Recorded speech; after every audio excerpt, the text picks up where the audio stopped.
એક તરફ અયોધ્યામાં શ્રી રામની પ્રાણ પ્રતિષ્ઠા થઈ તો બીજી તરફ વડોદરાની એસઓજી હોસ્પિટલના રૂકમણી ચૈનાની પ્રસૂતિ ગૃહમાં 6 બાળકોનો જન્મ થયો, જેમાં 5 બાળક અને 1 બાળકીનો જન્મ થયો।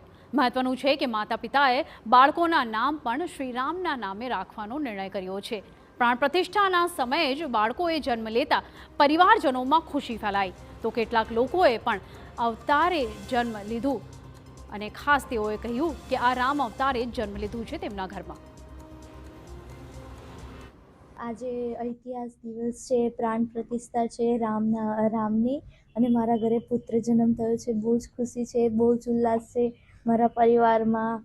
આજે જન્મ થયો છે એનું બહુ જ ખુશી છે। આજ રોજ 22 જાન્યુઆરી ભગવાન રામ ભગવાનની રામ પ્રતિષ્ઠા જે થઈ રહી છે તે રોજ આજે રૂકમણી ચૈનાનીમાં 6 બાળકોનો જન્મ થયો છે, તેમાં 5 તો પુત્ર જ છે। તો અમે રૂકમણી ચૈનાનીનો દરેક સ્ટાફ ભગવાન રામ અવતર્યા હોય તેવી ખુશીનો આનંદ લઈ રહ્યા છે।